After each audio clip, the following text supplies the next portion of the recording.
याच्या स्वागतासाठी छान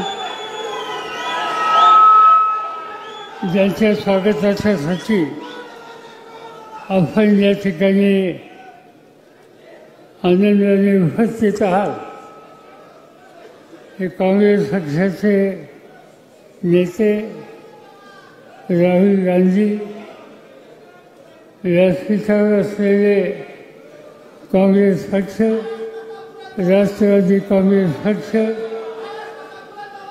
उद्धव ठाकरे यांच्या नेतृत्वाखालची शिवसेना, मार्क्सवादी कम्युनिस्ट पार्टी आणि अन्य सगळ्या पक्षांचे नेते आणि उपस्थित बंधू भगिनींनो, मैं राहुल जी को कहना चाहता हूँ इस डिस्ट्रिक्ट में 1950 के बाद ऑल इंडिया कांग्रेस का सेशन हुआ था, जहाँ पंडित जवाहरलाल नेहरू थे, महात्मा गांधी थे, देश के बड़े नेता। इन्होंने ये सेशन के लिए 2 या 3 दिन नासिक में बताए थे। नासिक महात्मा गांधी, पंडित जवाहरलाल नेहरू, इनकी विचारधारा को स्वागत करने वाला डिस्ट्रिक्ट है और साथ साथ बहुत से बड़ी आबादी खेती में दिलचस्पी लेने वाली आबादी है। यहाँ के जो फसल हैं, चाहे प्याज हो, चाहे अंगूर हो, चाहे गेहूँ हो, मेहनत करके देश की भूख की समस्या खत्म करने के लिए यहाँ का किसान अपना खून और पसीना देता है। मगर आज वही किसानों की स्थिति बड़ी गंभीर हुई है। अंततः कारण आज देशाचं राज्य, सत्ता ज्यांच्या हातामध्ये आहे त्यांना शेती आणि शेतकरी याच्या संबंधीची यत्किंचित सुद्धा असता नाही। मला आठवतंय डॉक्टर मनमोहन सिंगांच्या सरकारमध्ये आम्ही जो काम करत होतो आणि एके दिवशी याच चांदवडला माझी सभा होती आणि इथं आल्याच्या नंतर माझ्याकडे संदेश आला की दिल्लीच्या पार्लमेंटमध्ये कांदा या फसलावर चर्चा होणार आहे। इथून मी सरळ दिल्लीला गेलो।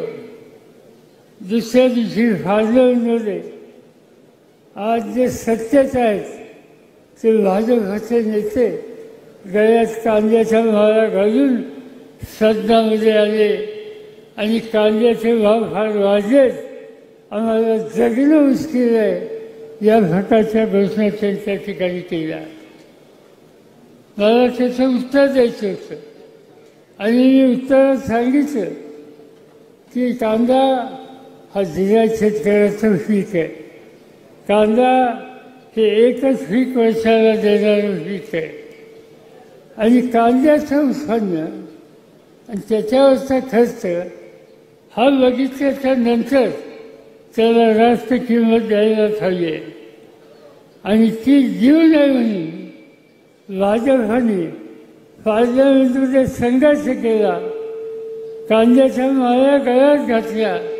मी स्वच्छ सांगून टाकलं की तुम्ही कांद्याच्या माळा घाला नाही तर कवड्याच्या माळा घाला, कधी नाही की शेतकऱ्याला, कांदा उत्पादकाला 2 पैसे मिळत आहेत त्याच्या भावात मी अजिबात कमाल करणार नाही, त्याच्या खर्चामध्ये तो भाग मिळतो। पण आज याच्या उलटी स्थिती आहे। आजच्या सरकारला याच्या कोणत्याही गोष्टीच्या संबंधीचं आस्था नाही, प्रेम नाही आणि या सगळ्या गोष्टीचा परिणाम आज हिंदुस्थानामध्ये शेतकरी संकटात गेला, कर्जबाजारी झाला, आत्महत्या करतोय। मला आठवतंय यवतमाळ जिल्ह्यामध्ये शेतकऱ्यांनी आत्महत्या केली, त्याची माहिती घ्यायला आम्ही गेलो त्या ठिकाणी. त्या कुटुंबाला भेटलो. कळत्या माणसाने आत्महत्या केली. त्या कळत्या माणसाच्या माऊलीला भेटल्यानंतर मी त्यांना विचारलं की तुझ्या मालकाने आत्महत्या का केली. तिने सांगितलं, मुलीचं लग्न ठरलं होतं, बँकेचं कर्ज होतं, सावकाराचं कर्ज होतं आणि लग्न ठरल्याच्या नंतर सावकाराने नोटीस पाठवली बँकेने आणि कर्ज फेडायला उशीर झाला म्हणून घरातली भांडी कुंडी बाहेर काढली आणि घरातली भांडी कुंडी बाहेर काढल्यानंतर मुलीचं लग्न मोडलं. ते मुलीच्या बापाला सहन झालं नाही आणि त्यानंतर त्यांनी आत्महत्या केली. दिल्लीमध्ये आम्ही लोक परत गेलो. डॉक्टर मनमोहन सिंग यांच्याशी चर्चा केली आणि ठरवलं की या देशातल्या शेतकऱ्याच्या डोक्यावरचं ओझं माफ करून टाकायचं. मोठ्या मोठ्या कारखानदारांना, उद्योगपतींना बँका कोट्यावधी व्हायची सवलत देते, पण शेतकऱ्याला सवलत देत नाही.